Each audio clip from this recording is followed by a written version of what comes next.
영국의 어떤 술집 주인이 빌리그램 전도 집회에 와서 복음을 듣고 그 마음의 변화가 일어났습니다. 그리고 벌떡 일어나 나 예수 믿겠습니다 하고 앞에 나가서 무릎 꿇고 기도했습니다. 그리고 다음날 자기 술집에 간판을 붙였습니다. 이런 내용입니다. 나 어쩌내게 예수를 믿었소. 나는 오늘부터 술집 영업을 하지 않겠습니다. 재밌죠? 정말 예수를 마음으로 만난 사람은, 진실로 예수를 그 마음 가운데 구주와 주님으로 받은 사람은 이렇게 삶이 변하지 않을 수가 없습니다. 전 정말 그런 변화가 그리스도인들에게는 가능하다고 믿습니다. 한번 여러분 생각해 보십시오. 내가 예수를 믿고 나서 내 삶에 어떤 변화가 있는가 한번 생각해 보십시오. 뭐가 변했습니까? 변화가 있기 마련이에요. 오늘 성경에 나온 삭개오는 여리고 성의 세리장입니다. 세리장은 오늘날로 말하면 그 도시의 세무서장입니다. 그 당시 여리고는 아주 부유한 도시이고 거두는 세금도 무척 많았습니다. 그렇지 않아도 로마의 빌부터 동족을 착취하는 세리는 유대인들이 아주 미워했고 거리의 여인들처럼 불결한 죄인 취급을 했습니다. 사람 대우를 안 한 거예요. 그러니 삭개오는 더욱 혐오하는 대상이었을 것입니다. 그런데 성경은 오늘 삭개오를 이렇게 소개합니다. 그는 부자다. 누가 뭐라든지 돈만 있으면 된다는 마음으로 살아왔을 것입니다. 때로 사람들의 비난과 정죄의 눈빛 속에서도 재물만 움켜쥐고 버텨냈을 것입니다. 그런 삭개오가 예수님이 여리고로 오신다는 소식을 듣고 예수님을 만나려고 다가갔습니다. 여러분, 누구든지 예수님을 만나려는 마음이 있다면 그것은 인생을 바꾸는 삶의 전환점이 될 줄로 믿습니다. 예수를 찾는 심령이 복된 거예요. 예수님께 가까이 나오는 사람에게 은혜가 있을 것입니다. 그렇지만 삭개오는 키가 너무 작아서 그 예수님을 향해서 다가갈 때 그 인파를 헤치고 나갈 수가 없었습니다. 그만큼 키가 작았습니다. 그래서 그는 예수님을 보려는 간절한 마음 하나 때문에 체면 불구하고 그 근처에 있는 돌 무화과 나무에 올라갔습니다.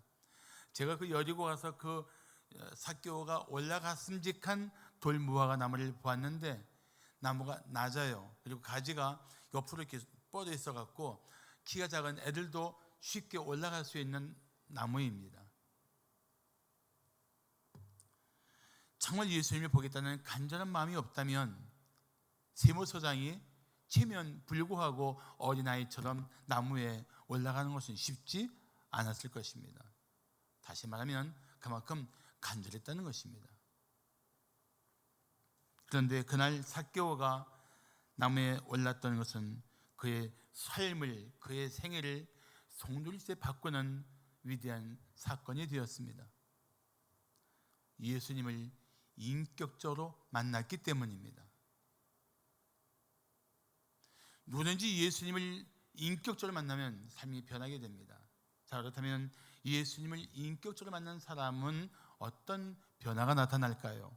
오늘 본문 속에서 이 놀라운 변화를 우리 성도들과 함께 나누고자 합니다. 첫째, 주님과 사랑의 교제를 기뻐합니다. 예수님을 정말 만난 사람은 그 마음에서 주님과의 만남, 교제를 기뻐하게 되어 있습니다. 자, 5절을 보십시오. 예수께서 그곳에 이르사, 그곳이 어디냐면은 삭개오가 올라가 있는 돌 무화과 나무를 말합니다. 그곳에 이르사 그 나무에 올라가 있는 삭개오를 쳐다보시고 말씀하십니다. 삭개오야, 속히 내려오라. 내가 오늘 네 집에 유하여야 하겠다. 신기한 일입니다. 예수님이 삭개오라는 사람을 어떻게 알았을까요? 그 이름을 불러주시는 거예요. 삭개오야, 이름을 불러주십니다. 그러자 사람들은 수군거립니다. 왜냐하면 그 당시에 사람들은 삭개오를 이름으로 절대 부르지 않았습니다. 미워하니까. 미움은 사람을 이름대로 부르지 않고 인격적으로 대하지 않습니다. 오늘 본문 7절을 보시면 몇 사람이 보고 수군거려 이르되 저가 예수님이 죄인의 집에 삭개오의 집에 들어갔다. 그러니까 삭개오라는 이름을 안 쓰는 거예요. 아예 죄인, 매국노, 주일, 니은, 오, 미움 이런 식으로만 불렀을 겁니다. 그런데 예수님이 그의 이름을 불러주십니다. 삭개오야. 이것은 예수님이 그를 인격적으로 대해주시는 증거입니다. 나의 이름을 부르며 다가오시는 주님, 내 모든 것을 아시면서도 나를 있는 그대로 받아주시고 나를 향한 사랑의 음성으로 내 이름을 불러주시는 주님, 그 주님을 삭개오가 그날 만난 것입니다.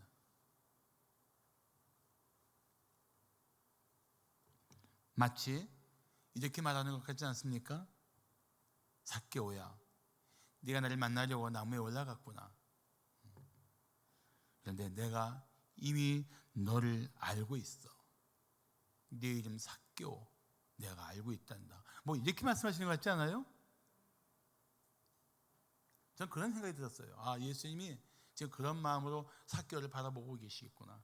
그 눈빛은 한없이 따뜻하고 그 표정은 한없이 온화하겠구나. 그 예수님을 바라보는 삭개오의 마음에 얼마나 뭉클한 감동이 있었겠어요. 내 이름을 불러주신 분, 나를 인격적으로 만나주신 분, 내 존재를 있는 그대로 받아주신 분, 그 감동이 있지 않았겠습니까?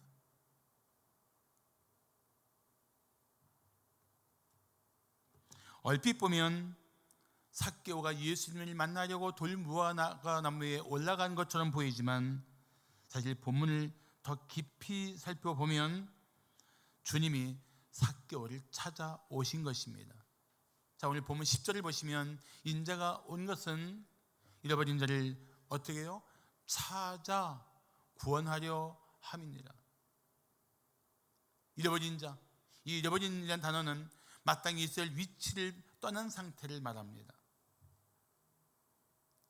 그런 자를 찾아서 다시 그 위치로 돌이키는 일, 하나님과 관계를 회복시키는 일, 그 일을 위해서 예수님이 오셨습니다. 오셨는데 오셔서 오라는 게 아니고 찾아오시는 거예요. 찾아가시는 거예요. 그러니까 사실 엄격히 말하면 이 본문 속에서 예수님은 삭개오를 찾아오신 겁니다. 만나 주신 것입니다. 그리고 말씀하십니다. 삭개오야, 속히 내려오라. 내가 오늘 네 집에 유하여야 하겠다.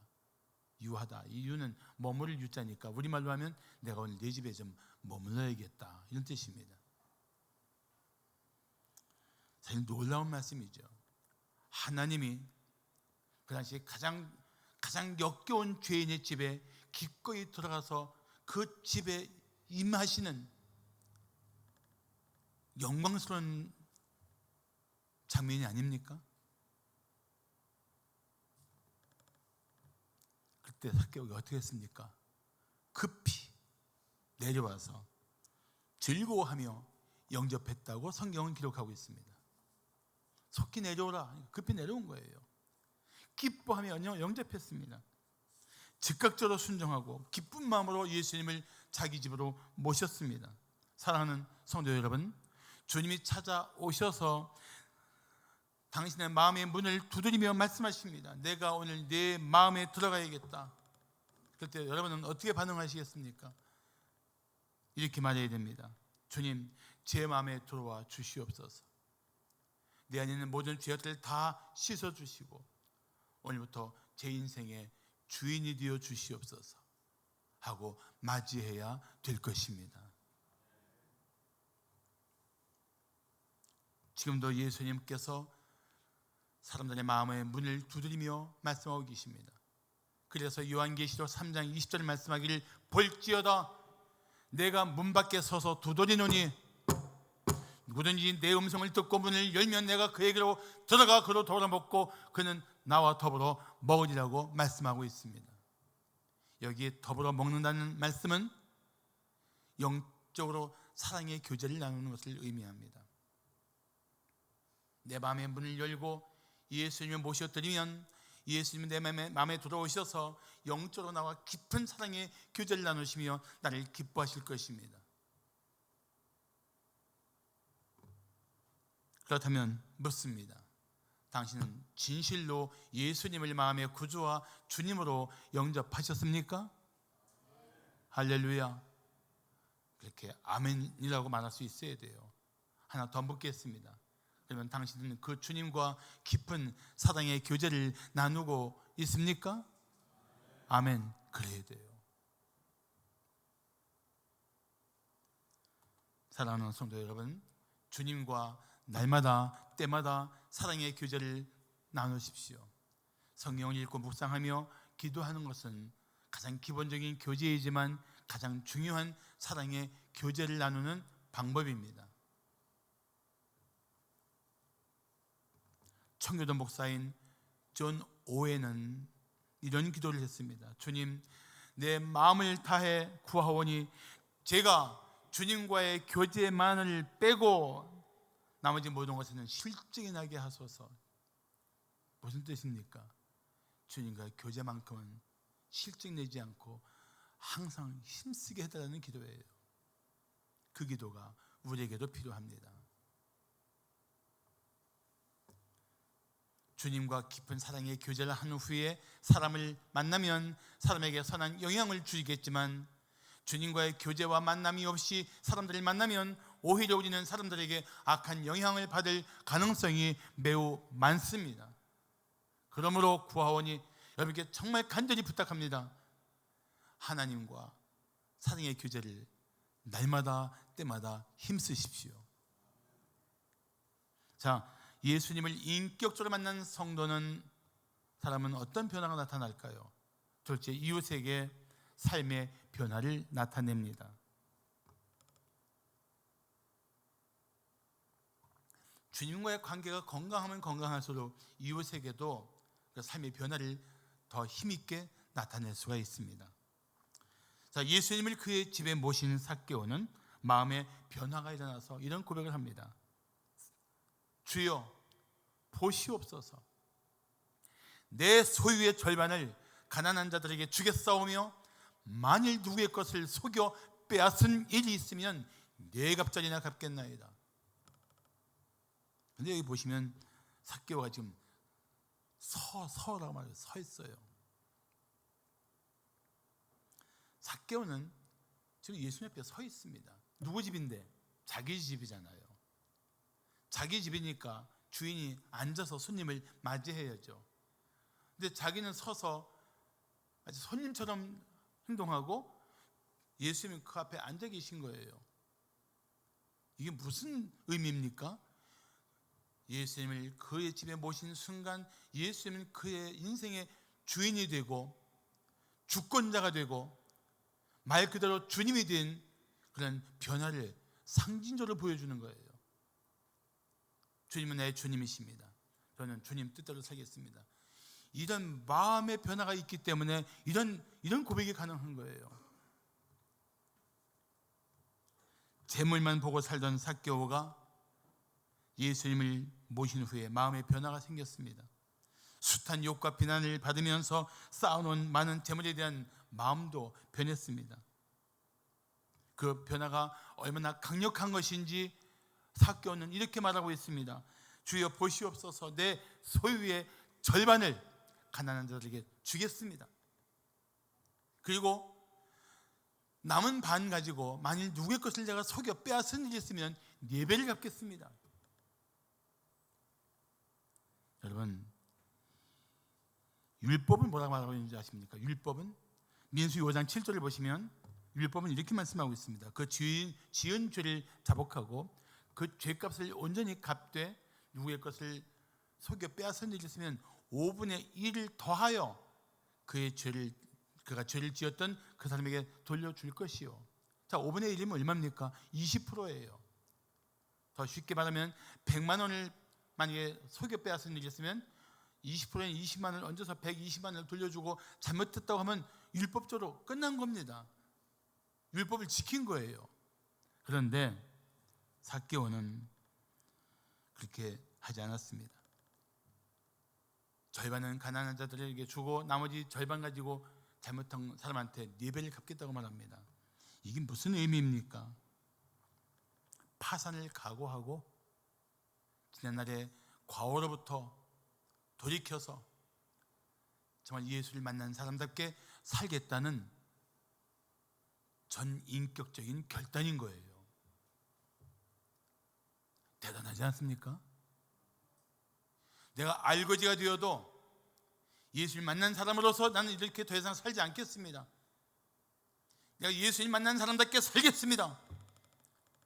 내 모든 것을 다 잃어도 예수의 사람답게 살 수 있다면 난 그 길을 택하겠습니다.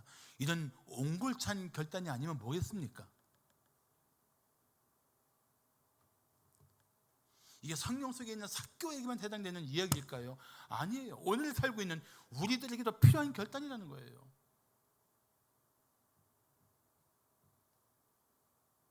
재물이 아까워야 할 수 없는 일이죠.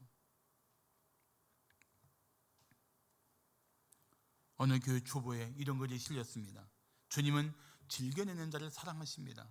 그리고 하나님은 투덜거리면서 내는 것도 다 받으십니다. 재미있는 유머인데 너무 심각한 표정을 짓고 있어요. 여러분, 재물 다 내놓으려니까 긴장되세요. 내놓으라는 얘기는 그게 아니고 가진 것을 이제는 내 욕심과 세상적인 욕망에 따라 쓰지 말고 하나님을 영화롭게 하는 일에 쓰라는 거예요. 절대 안 뺏을 테니까 편안한 마음으로 듣고 계시면 됩니다.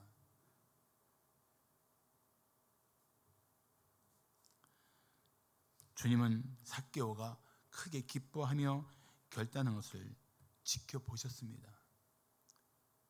그가 어떤 눈빛으로 어떤 이 제스처로 말하는지를 보면서 그 삭개오의 진정성을 예수님이 다 주목했을 거란 말이에요.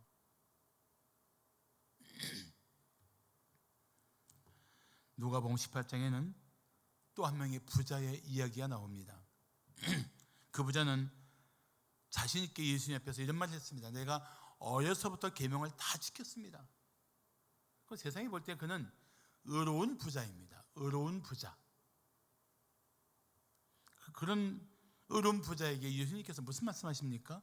누가복음 18장 22절 보시면 내게 아직도 한 가지 부족한 것이 있으니 내게 있는 것을 다 팔아 가난한 자들에게 나눠주라. 그리하면 하늘에서 내게 보화가 있으리라. 그리고 와서 나를 따르라. 이 사람은 지금 엄청난 보상을 약속받은 거예요. 너 다 나눠주고 와. 하늘에서 비교 수 없는 보상이 있을 거고 나를 따르는 삶을 살게 될 거야. 이런 놀라운 제안을 하셨는데 성경은 그 사람을 이렇게 기록하고 있습니다. 그 사람이 큰 부자이므로 이 말씀을 듣고 심히 근심하고 결국은 떠나갑니다. 이 의로운 부자와 비교할 때 삭개오는 그동안에 불의한 부자였어요. 그렇죠? 불의한 부자였어요. 수단과 방법을 가리지 않고 동족을 등쳐가면서 재물을 모았던 불의한 부자였잖아요.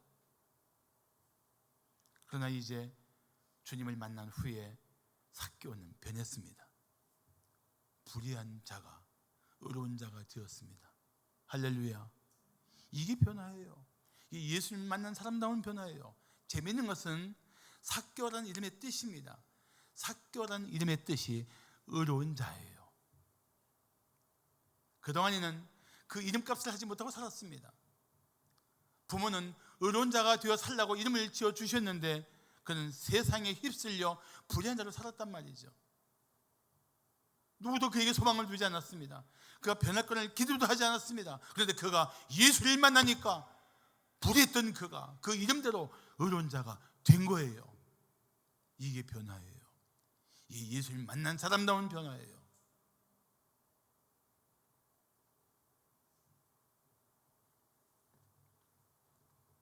사랑하는 성도 여러분, 마음으로 대답하세요.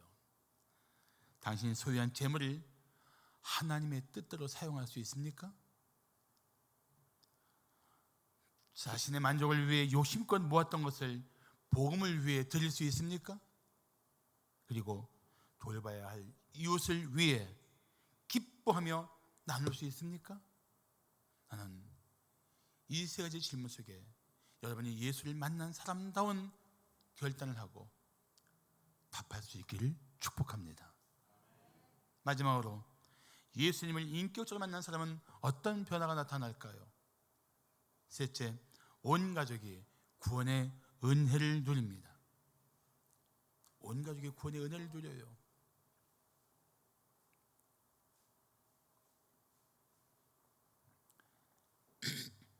사실 예수님을 만난 삭개오가 자신의 재산을 내놓은 것은 두 가지 의미가 있습니다. 하나는 지난날 지은 죄를 진심으로 회개하는 것과 또 하나는 회개한 사람답게 살려는 의지입니다.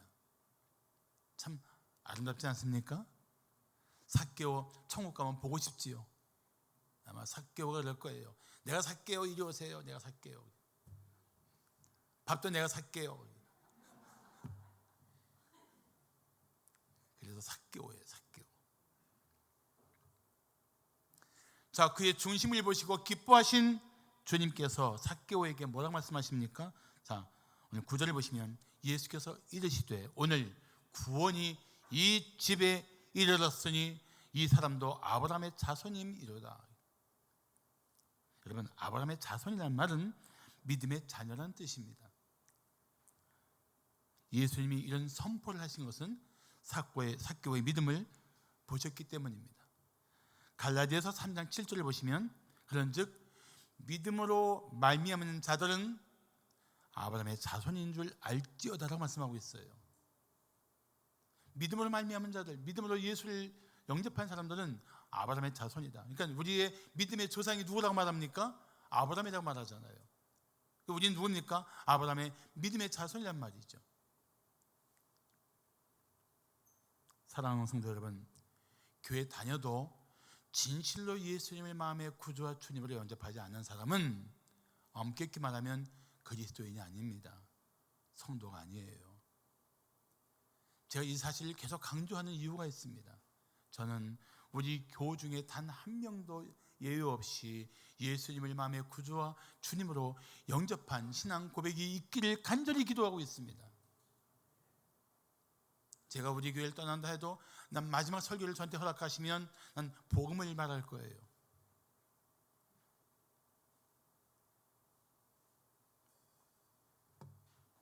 중요한 사실은 삭개오만 구원받는 게 아니라는 겁니다. 예수님께서 뭐라 말씀하십니까? 오늘 구원이 이 집에 이르렀다. 주님이 얼마나 정확하신 분입니까? 오늘 삭개오가 구원받았다 이렇게 말씀하실 수 있는데 오늘 구원이 이 집에 이르렀다. 삭개오뿐만 아니라 온 가족이 예수 앞에 믿음으로 예수님을 받아들인 사실을 말씀하고 있다고 저는 생각합니다. 한번 생각해 보십시오, 여러분. 삭개오가 사람들에게 온갖 비난을 받고 사람 취급을 받지 못하고 멸시당할 때 누가 같이 마음 고생하고 가슴앓이 했겠어요? 가족이에요. 가족. 내 남편이, 우리 아버지가 밖에 나가서 저렇게 살고 있다. 그게 얼마나 가족들 마음을 고통스럽게 했겠어요? 그렇지 않겠습니까?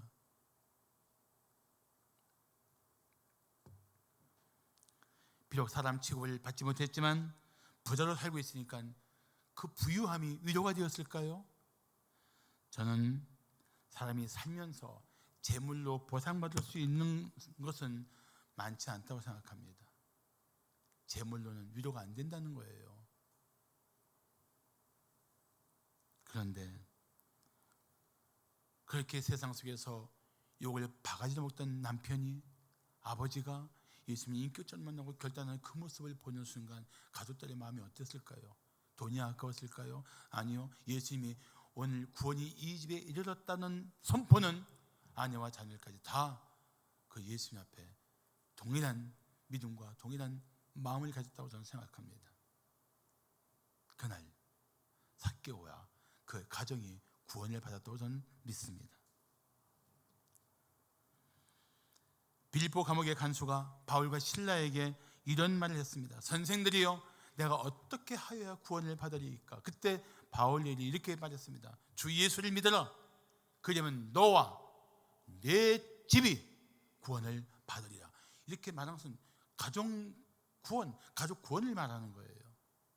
그때 사도행전 16장 33절 보시면 이런 놀라운 기사가 있습니다. 그 밤 그 시각에, 한밤중인 그 밤에 그 시각에 간수가 바울과 실라를 데려다가 그 맞은 자리를 씻어주고 그날 그 밤에 자기와 그 온 가족이 다 침례를 받았어요. 뭘 의미합니까? 예수를 믿고 구원받았다는 거예요. 누가? 간수와 그 가족이 다 가족 구원이 일어난 거예요.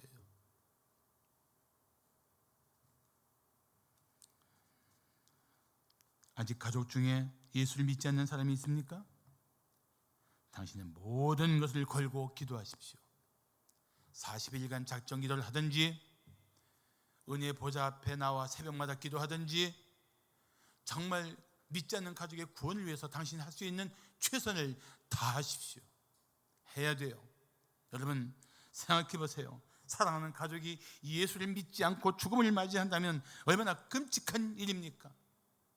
우리 죽음 앞에서도 받을 수 있는 위로가 뭐예요? 천국에서 다시 만날 수 있다는 소망 아닙니까? 그러니까 가족의 구원이 당신에게 달려있다고 생각하고 최선을 다하십시오.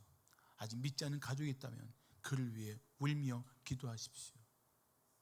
그에게 당신이 그리스도인다운 삶의 변화를 나타내십시오. 그래서 가족들이 믿지 않는 가족들까지도 예수를 믿으면 저렇게 변하는구나, 삶의 증거가 되십시오. 그리고 가족들에게 담대하게 말씀하세요.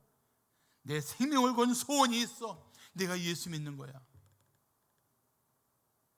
내 모든 걸 다 걸고 내가 하나님께 매달리고 있는 기도 제목이 있어. 당신이 예수 믿는 거예요. 말하시고 그 영혼이 주님께 돌아오는 일을 위해서 힘쓰십시오. 온 가족의 구원을 위해서 성도다운 삶의 증거를, 변화를 보여주십시오. 저는 이번 10월을 가족 구원의 달로 정하고 싶습니다. 10월 달을 뭐라고요? 가족 구원의 달.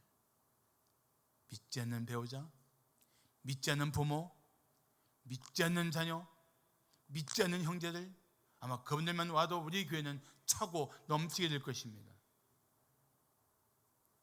우리 주님께서 반드시 믿음 가운데 가족 구원을 이루도록 역사하실 줄로 믿습니다.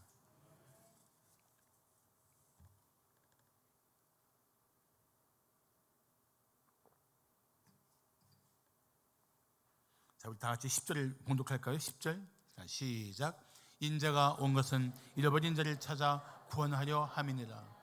이 말씀은 예수님의 사명 선언사라고도 합니다.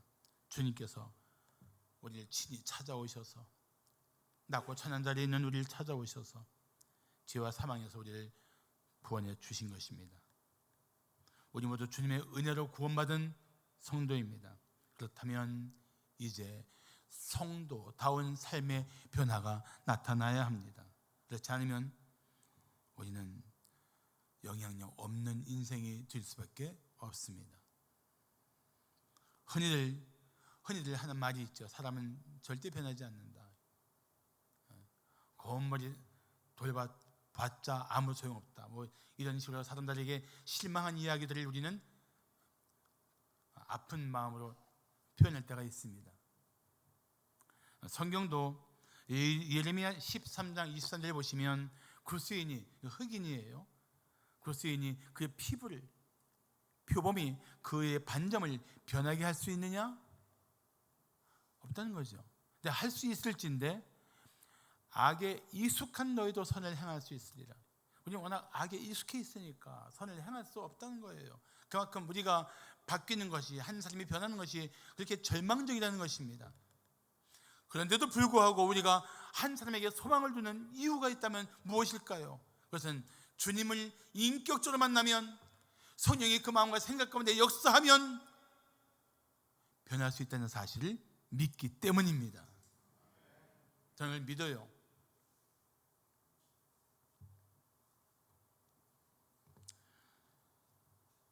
사랑하는 성도 여러분, 우리가 변화된 삶을 보이기 위해 강조할 것이 있습니다.